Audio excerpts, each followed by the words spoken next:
Oh, I think Edward's getting two-shot here. Oh, yeah, well, I think we just got wrecked. He's double? Oh, About come on, that, bro. okay. Bro. Come on. Alright. Hey, hello everyone. Welcome to a brand new Let's Play. It's Fire Emblem Radiant Dawn, or as we're going to call it, Fire Emblem Ignorant Dawn. I am Mekkah. I'll be your host. I'm going to be playing through Fire Emblem Radiant Dawn without checking anything, movement ranges, battle forecast, anything like that. I'm just going in blindly, and I'll just have to rely on my knowledge to get through it all. Well, that, and I can rely on my co-hosts, the original amazing Raisins. How are you doing? I'm doing okay. I feel sorry if I'm the guy you got to rely on, man. I'll tell you what. It's like, I think, have I maliciously provided you the wrong information in the past? Perhaps not maliciously, but it's definitely worked against me sometimes. But that might be like 1% of the time, right? Most of the time, 1%. It's either useful information or trivia to keep us entertained. Oh, okay. So, I'll either take way, it. I'll I'm take good. it. That's good. Yes, and I'm glad to be here on yet another Let's Play. I understand this is the first in a series, so I should say hello, I'm Raisins. I stream Fire Emblem on Twitch Yes. a lot, and I've been joining Mekkah for a lot of his events, and I'm very pleased to be on yet another one of his Let's Plays. I think this is going to be a fantastic run through. The Ignorance run was something I came up with some time ago, and we had a lot of fun doing it in Path of Radiance, and now we're going to transfer our file over to Radiant Dawn and continue on the run. Yes, it's the most fitting sequel that I could ever think of. I've played Radiant Dawn a couple times on my channel already, but this is going to be another unique spin on it, so I don't mind playing it again because this is one of my favorite games. So we're just going to get into the game itself, and we'll explain a bit more about the run as we go along. We're going to go with this transfer file. In case you're wondering if we're doing transfers, we are. We're playing on hard mode, which means we cannot see enemy movement ranges, and the weapon triangle will not be there, as vanilla hard mode does. So we'll have that to deal with. And we're playing on a file that has a cleared save. But if you don't know what any of those things means, don't worry, it will become clear as we go through. But for anyone wondering, that is indeed what is going on. Yeah, we'll explain what clear data is in 20 episodes or so. Like, don't worry about it. Yeah, that's when it starts mattering. Don't worry about it. Yeah, the first time it becomes relevant. I will be skipping story and cutscenes because I have another Let's Play that shows all of them off. The one with Bismix, and I have an Iron Man as well that shows I think most of the cutscenes. And you can watch those on YouTube somewhere else if you want to. But I want this Let's Play to have some higher pacing than my usual stuff, which is why we also won't be doing unit analysis this time. But we'll take some time to explain some strategies here and there to compensate. But first, we should probably elaborate a little bit on what Ignorance Run is. So as I said, we're not checking things. So I don't want to have information, and covering that information up is easy with the options menu. So I think animations have to be off because the battle itself will show us a lot of things. So we'll probably keep that up most of the time. And then game speed is going to be on fast.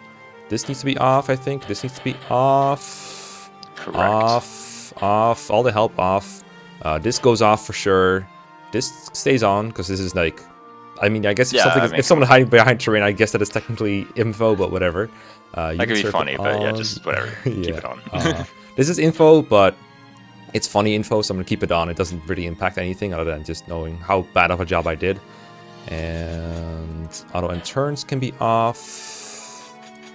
That will help us make enemy phases faster later on. We'll explain that when it actually becomes relevant. So there you go.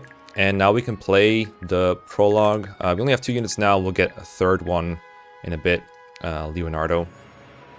So general strategy is going to be trying to play it safe because, we don't know a whole lot. I do know that Edward survives enemies, I think 1 or 2 of them. And I also know that there's no, stress on the turn count or anything to keep us going. So that's let's right. do this. And in addition to all the other rules before, we are going to play this as an Iron Man. So if we make a mistake with a unit, if we fail to calculate whether or not they can survive some attacks, we got to live with that with the consequences of that mistake. Yes. The consequences are a bit tricky to enforce in these first few maps. So Iron Man has a big asterisk for the first few maps of Radiant Dawn, but we'll get into that a bit later when we end up really explaining the death counter and what deaths mean in this early part. Yeah, I don't have a death counter on screen right now, but yeah, I guess technically this is an Iron Man, but I'm not going to end the whole run just because... I'm not going to end the whole Let's Play just because I got a game over, you know what I mean? Yeah, but I'm going to take my time and make sure I don't, get obliterated here. You can't really go much faster than this anyway in a hard mode because Edward takes so much damage from, every single enemy here. Well, now that we have all 3 enemies here, we have Micaiah the Mage, Leo the Archer, and Edward the Myrmidon. Why don't we take a minute to just quickly think about this map? Because I mean, Edward can kill a lot of stuff, but is there anything more to this map that you want out of it other than Edward killing everything? Is there some long-term goal? Is there XP you want to funnel into a particular unit? What's your main idea for this map beyond just killing the enemies? I'm honestly not really sure which of these deserves the XP the most, or rather which one is the least bad to put XP into, because I don't really have much hope for like long-term Edward unless he gets really good level ups, right? If he just doesn't get like strength and speed on every single time he can, or maybe defense, like it's so easy to replace him with a better unit somewhere along the line. So I don't have high hopes, but at the same time in the early game, if you get some good level ups, right, that's kind of good. And then Mekkah, there's a couple maps where she's one of the few units, or even one of the very few units, so it might be nice to have XP into her, but at the same time, it really takes a long time to get enough XP into Mekkah to do something useful, you know what I mean? Like, if you want her to survive the map where she's one of 2 units you have, like, by being in enemy range, it takes so much investment that I don't think this is not worth it.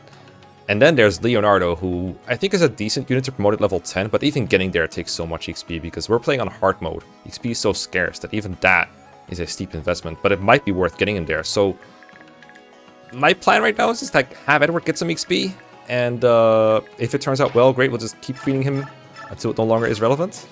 That's kind of what I think. I don't know, what do you think? I think the feeding Edward plan is pretty good. I do agree, it's really hard to train a Mekkah to the point where she's not just like one-rounded in all the maps where she's a game over condition. Like it takes so much experience, maybe even an angelic curve, in order to like reach that point. I do kind of enjoy training Leonardo up to 10 and then promoting him, just because I mean throughout the entire Dawn Brigade he has completely uncontested access to bows. He is, in my opinion, the strongest PRF out of the 3, or not out of these 3, but out of these 2 and Nolan. Yeah. I agree. It's by far the strongest PRF. And so for that reason, I kind of enjoy training up him. But I think here, especially in a run-through with growths, like there's just so much potential for Edward to like get a crazy level that I think you'd be rather foolish to neglect him entirely. Yeah, his growths are good. It's just the odds of getting both strength and speed, which is really what I'm looking for, are just not very great. It's like 40-ish% for both. Oh, jeez. Yeah, I mean, like, that's higher than most units in the series, right? Let's see it. I mean, hey, it just happened. Oh, all right, we got it. Right. Ladies and gentlemen, we got him. Okay, there we go. I don't remember. I know this guy didn't get doubled. I got Wrath, but I didn't double him. Did I double this guy? No, right? I don't think so. I think you did. I was like, let me health check him. Let me health check him. Okay, yeah, we did not double him. Okay. Yeah, I think we need to pull back and just let them live. I'm gonna eat some of this. Eat some of the. How do you pronounce that word? Herb? Herb? There you go. I change it every time I pronounce it. Herb, or I don't know. There's just flip-flopping. There's a couple of things in Fire Emblem that I change my pronunciation off every now and then to either make sure I piss off everyone or piss off not piss off everyone equally. It never really goes well. You're playing both sides, is what you're telling me? Yeah, I'm playing both sides. There you go. Full health Edward. I think so you guys say after a level up like that, it's just like everything into Edward. I mean, for now, I don't think I can make it in his range, but shoving's funny, so we'll do it. Yeah, let's do it. If we can build support, spend 100 million turns. Who needs 5 Becks, man? Just go ahead, get the early Leo support, no? I guess so. I think if I'm using like another unit, they probably want the Leo support instead of Edward, so I'm not sure if I'm gonna like gun for it very hard. Ooh, we got sword rank up. I wonder if I can get him low enough to kill him with Edward from here. 12? Do you remember how much he did? Because I don't. He does, I think, 6. Well, I mean, just don't I didn't pay miss attention Lamau. to how much health the boss has either. Just don't miss Lamau. Just don't miss Lamau. Yeah. Easy. I think you can miss because no weapon triangle, but hey, we got it. Very nice. And we'll play 1-1 as well because this was a very short map. We can just do another one and then we can sync our part. Oh, let's go. Strength is still good. I'll take it. We'll take it. Yep. I'll take those. And we get almost no XP for this, but we still get some. Yeah, no. But we get nothing. It's so bad. Which is why there's no sense in like worrying about turn count in the early maps, I think. Although, I think you said in this map you have a 10 turn timer or something. I remember there's reinforcements that stop you. I don't remember getting a game over from turns, but I might be wrong. There isn't. Yeah, we don't know. We can't see the turn timer anyway, so like unless we're really good at counting. Uh-huh. It's hard to really take advantage of that. Uh-huh. But yeah, this map does have a 10-turn timer. I think the second reinforcement wave shows up, and then you have like turn 10 player pace to get out of here. So, Okay. you know, I'll they chase you out themselves. I'll do the fancy thing. I'll have Nolan here, shove Edward into this position, Wonk. and then put Mekkah safely behind her because, as far as I know, this is a choke point. They don't come through here. There we go. All right, so we're, yeah, go on, I think go we were on. both about to say like what kind of map this is. Am I wrong? Yeah, I was about to be like, this Yeah. is what we're doing in lieu of a unit analysis. So. Yes. True. I should probably stick to that schedule. Okay, so Yeah. it's an escape map. Mekkah needs to escape here. I think in some modes you get Bex before escaping with other units, but not here, if I recall correctly. Maybe I'm wrong on that entirely. I always forget. Yeah, I think you don't on this map. But the point is, basically, you have to make it through here at a reasonable, fast pace. Basically, Mekkah has to seize. It's basically a seize map then. And meanwhile, people need to not die here. And I forgot how much damage Edward took, but I have a health checker now, so... Use Mekkah. Okay, he dodged. So we don't know how much damage he takes. I also don't know how much he does. I'm just gonna assume he doesn't kill this guy, because I don't think I saw him. I mean, he got speed last level, didn't he? Okay, Yeah, actually... he does double. Is there a risk of like stacking him out with, a Wrath crit? It might be a very I slight think there risk. is, right? I'm considering like going for the kill on the Javelin Soldier here, because I know he has a Javelin, these guys don't have range, so if I want Mekkah here to sacrifice or chip with Nolan, it would be ideal if like Leonardo was just here to like hit the guy, but I greedily went for the Vulnerary from this house over here. Well, since we greedily went for the Vulnerary, why don't we just swallow a Vulnerary on Nolan, Like, Well, the point is that if I want Mekkah to help Edward, she needs to be here. Right. I guess this waiting, like just do nothing with Edward is probably safer. Just take the Vulnerary and just hope that he kills an enemy phase. it's kind of a feels bad turn, but like because Leonardo was out of position is kind of what we got to do, I think. Oh, I think Edward's getting two-shot here. Oh yeah, well I think we just got wrecked. He's double? Oh, About come that, on, okay. Bro. Come on. Alright. Well, I have a mechanic for this too. It's a very useful one. Let me see if I can get us back on track here.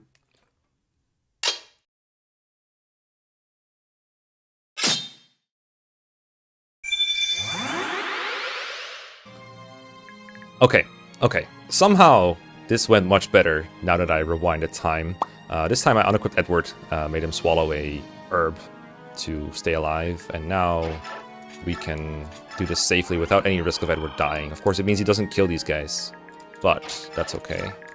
And this is kind of the risk that we suffered from sending Leonardo to the village on the left. Having the extra firepower in turn 1, in my opinion, I find it a bit more valuable than a Vulnerary. Just for this turn, I think it actually is like a really kind of sketch turns 1 and 2 here. But Thanks. I mean, getting the side objectives is pretty good. You're right, though. You're right. It's just Vulneraries in this game are so good. They heal 20 HP, and you get 8 uses. It's such good value. They're massive. They're massive. Like, yeah, I could totally understand. And by the way, it's not like I'm saying, oh, your turn 1 was scuffed. It's always scuffed. It's our turn 1 was scuffed. I know. Yours was too, just to make that clear. Whoever does this, your turn 1 is scuffed. I know. Here we go. Okay, so that guy just moved. That's an archer. Technically, technically can counter archer with Leo, but I don't know if it's this guy that gets that can Oko him. I know there's like later on there's archers that can kill Leonardo in 1 round. It's very scary. What if I? Yeah, no. I kind of like go here and hand axe. Oh wait, I'm low on HP. Yeah, hold on. Yeah. I forgot he was low on HP. I guess just in that case, go here and Vuln is the play. You can go here and Vuln, and then he will like try to block my way. I can hit him in his face. I think I like this idea. I think so too. I mean, okay, yeah, no, that's pretty good. I don't So think I if we sacrificed had- yeah, okay, we're good. Yeah. There was like maybe a world where we could have done that, done like sacrifice and then do the hand axe instead. Yeah, maybe. But even that, like, I mean, this is pretty nice. We have all 4 of our units in position, and so yeah, there's going to be a lot of enemies to fight next turn. But like we're prepared for it. So. Oh, you move. Okay. Well, that's okay. I can get him out of the way. That's fine. That's why we're all here. I hope you kill though. Unless I just use Mekkah to be safe. I'm not sure. Do you think Leo does like 8 damage to a soldier? I think it does like 6. I'm afraid too. Like Leonardo is not very strong. Oh, guess what? Guess who else isn't very strong? I know, yeah.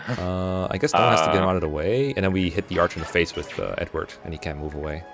I think so. I know Celax has more hit, but that's all I know. Well, that's all the soldier knows too. Alright, get him, Eddie. All he wrote. Alright, and then the boss. Alright, Nice. are we going for the steel sword? Are we going for the easy kill on the hand axe? Which one we want? I mean, the hand axe would be really easy, wouldn't it? Oh, this is such an awkward position because I can't two-range the fighter in front of me. Well, I'm not we can't like lead with an archer. Let's see, 1, 2, 3, 4, 5, 6. Okay, so if I move Eddie out of the way, he has to be like around here somewhere. I'm thinking I go 2, 3, 4, 5, 6. I love square counting. Okay, Mekkah can go here and hit this guy. 16 left. Some nice leading damage. This should kill. Nice. Perfect. Yeah. By the way, I think Nolan is worth training out of all these units. I think he does like stuff for me that other units don't. If he turns out bad, there's like plenty of other units I can use. But if he turns out well, I think he can fit into this challenge really well because he is like bulky enough to allow some error. He is like right at promotion level 2, isn't he? He is. I mean, I think I'm not a fan of like promoting Nolan right away because he is. How do you call it? Like he has some good long-term prospects, in my opinion. So promoting him right away doesn't really work that well. I'm trying to think if I want to hand axe this guy in his face or not. Yeah, I think he's worth training, and if he turns out bad, then he's worth dropping. If you know what I mean. That's what I think about Nolan. I'll just fall in his face. That's with it. He's also a unit where, frankly, his performance in these first 2 chapters is not the most reliable. And then the moment you give him like a forged steel, he just goes crazy. Or not a forged steel, a forged iron even. I hit him, right? He didn't hit me. So yeah, someone missed someone. It happens so fast. Who hit who? These animations are very fast, but I love them. Yeah. Get out of here. Could we like health check with Mekkah or something? I guess I don't know. All right. I knew what happened in my mind. Do we go for the bonus round, the steel sword? I do kind of want to go for bonus. I mean, you can't do much. Like you can attack Nolan, no big whoop, because I can block everyone else off with good old Eddie. Like here. Edward and Eddie can just go here, chill. Okay, I'm gonna make him move because I think he starts moving when you attack him. So now he's now I'm angry. He's activated. Face. Weight in his face. Kaya here, so you can. I could escape this turn, but I'm not gonna. We're gonna get Gree. And then get crit by this boss. Oh, for sure. Okay. I think he missed Edward, and I hit him for another something. This really adds another layer to ignorance. It's like not knowing what the hell happened because it goes so fast. Because the animations are so fast. It's like, bro, what? I'll try to finish it with Leo. If he doesn't finish, I'll kill with Eddie or Nolan. Okay, good. There you go. All right. Very nice. And then we can escape with Mekkah. And even everyone else, we can see if the Bex rumor I tried to spread is there. Classic Leo growth. Classic Leo. Thank you, Leo. Thank you, Leo. Okay. I'm not super inclined to trade the steel sword. I mean, actually, I could check the escape thing with Nolan. I'm trying to think, like, do I trade it over in like absence of? Yeah, I'll just trade it over. Whatever. I'll just. If we're right, we still get some value, some feels good because we like see the UI that says that we're right. That's true. Like, do you want to? We'll miss out on the 5x. Can we check the turn count somehow without cheating? Like, turn it on for a second because I want to see what turn we're ending on. Yeah, we should be turn 7, I want to say. I think it's if you press start or to bring up the status screen. You can check the turn count. Do we? Yeah. Oh, turn 9. Dang. Okay. Okay. We're close. We're close. Yeah, it was close. Okay. Let's go. I mean, it's a Dawn Brigade escape chapter. Of course, it's close. Yeah, it's gotta be close. This way. This way. A clear bonus, turn bonus. Turn bonus. Well, no escape. Look at that 75 XP. That's going to be like half a level on Meg or something like that. If that. If that. Not even close. Yeah. All right. Closing thoughts. Yeah, I died already in an Iron Man playthrough, but we're going to continue the Let's Play. Of course, I'll keep track of how many times I've had to manipulate time in my favor. And I'll think of some fun, dumb punishment to do later on if it ends up being a nice amount. Be it like I don't know, every reset is reading a line of a bad fan fiction, or every reset is playing a chapter of Farm Revelations, or something dumb like that. I'm sure we'll come up with something good. If you have good ideas, put them in the comments. Also, speaking of viewer interaction, do YouTube stuff like, subscribe, whatever. But also, if you're a patron of mine or you're becoming one, then please submit dumb forge names for later to my Patreon page, because I'll definitely be able to use those. I can't think of funny forge names on the spot. It's very difficult. But if I could just grab them from you, I can pretend to be funny. But they're really your ideas. I'll give you credit. I trust you. Trust. Trust. Damn, that was pretty hard for a prologue of chapter 1, but Radiant Dawn is a pretty hard game, so I'm sure this will be the first of many incidents. But oh yeah, much trickier. It's fun though. It's very fun. I hate this and I love it. Thanks for watching, everybody. Thanks for watching.